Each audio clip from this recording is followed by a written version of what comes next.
The Legend of Zelda Tears of the Kingdom isn't just one of the biggest releases in 2023, but it's also one of the biggest game releases of all time. With glowing reviews, many fans and gamers have said that it improves upon everything in Breath of the Wild, making it a far more complete and better package, which is where I stand with my thoughts on the game. Others, however, have said that the improvements are too few and insignificant, making it feel like a game you already played before, or that they might not think that the open world setting feels like Zelda. Either way, whichever side you stand upon, the same question arises on both sides, but for different reasons. What is next for the Legend of Zelda series? How can you create a follow-up to a near-perfect game, some might say? Or how will they return to form after such a successful run of open-world games? That's what I'll be trying to answer in today's video. We'll go over the different possible Zelda titles that we may or may not end up getting in the not-so-distant future. And I think it's best to start with the recent success of the franchise, the open-world formula. Open-world or sandbox games, in my opinion, is starting to get a bit more oversaturated in the current day and age. It feels like many games just want to implement this non-linear formula for the sake of being open and non-linear.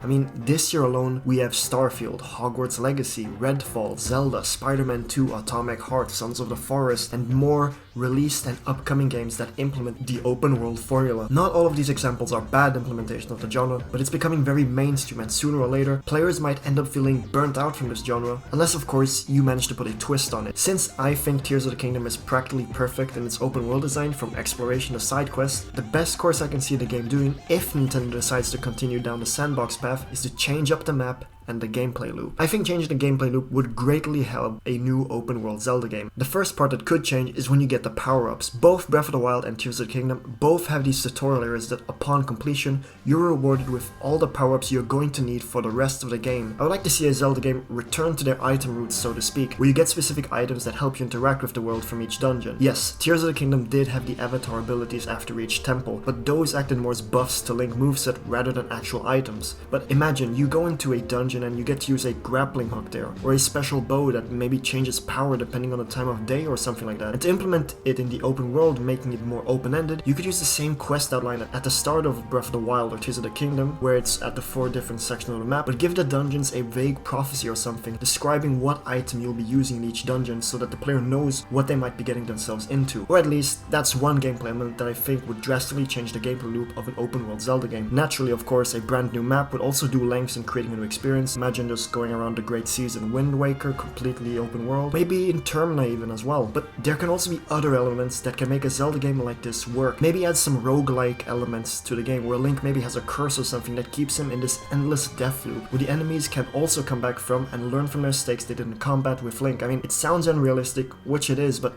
it could change up the formula drastically, and would be very interesting to see the Zelda take on this. But a lot of Zelda fans might not want a change in formula, but rather return to an already established formula that is proven to work, the classic 3D Zelda formula. This is going to sound crazy, but I have actually never played a classic 3D Zelda game. I'm going to play Ocarina and Majora's Mask someday, but as of right now, I haven't played a Zelda game in this formula. But I do know quite a lot about them. But if I do say something that is wrong or incorrect or just doesn't make sense from those series of games, please correct me. But back to the classic formula, the game that started it all, and the game that has given Zelda the reputation that it currently has, Ocarina of Time. An adventure across the lands, going from dungeon to dungeon, getting stronger and stronger, all in a path that has already been laid out by the developers. A story that is focused and will have the same outcome and outline each and every time you play it. Unlike the open world Zeldas, where the story can change depending on what memories you might unlock first or the temples you decide to take on. But each classic 3D Zelda has always had this twist to it that makes it different from the previous. Majora's Mask had the time loop, Wind Waker had the Great Sea, Twilight Princess had the Twilight Realm,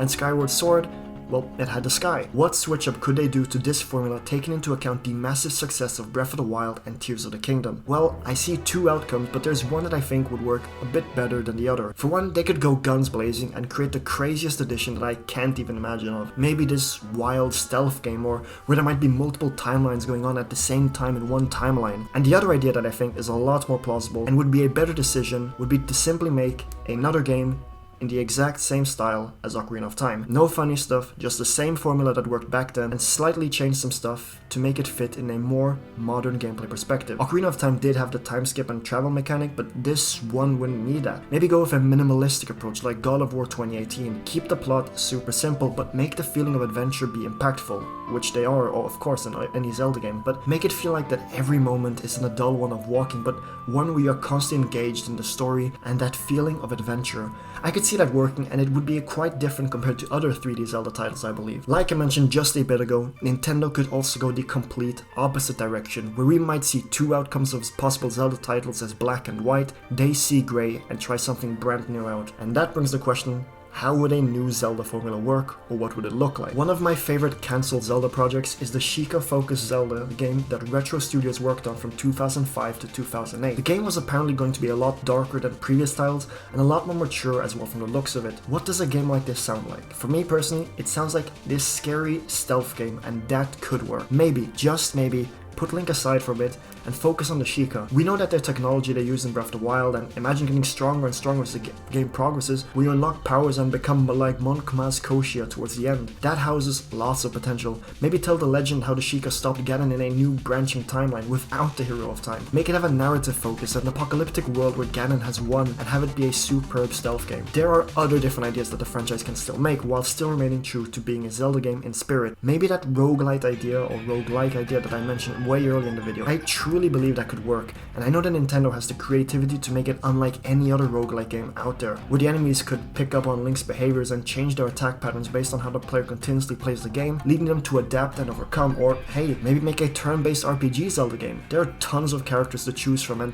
Zelda games are great at creating new companions for each Zelda game. Possibilities from a turn-based RPG could be endless and would always be epic in scale, knowing the Zelda team. And finally, for the shortest section of the video, you might be wondering, where is 2D Zelda? Link to the Past is one of the greatest top-down games ever made, and so too Link Between Worlds. So why not make the next big Zelda game 2D? My answer for that is, I don't necessarily think that's the direction they would take at all. Although Link to the Past and Link Between Worlds are both grand tales and great games, the 3D Zeldas have always had a far bigger scope and scale to them that make them more epic to experience in the third dimension rather than in 2D. I would love to see another 2D Zelda game, and although I do think we might be seeing one in the near future, maybe in the September Direct, maybe they could, give us some Zelda info or something like that, I think it will most likely be a game to keep the Zelda brand active before we get to the next big 3D Zelda. So those are my thoughts on the future that we might be seeing after Tears of the Kingdom. I know that most of these ideas are really unrealistic, but it's always cool to think about, and knowing Nintendo being a bit unpredictable at times when it comes to new gimmicks and stuff,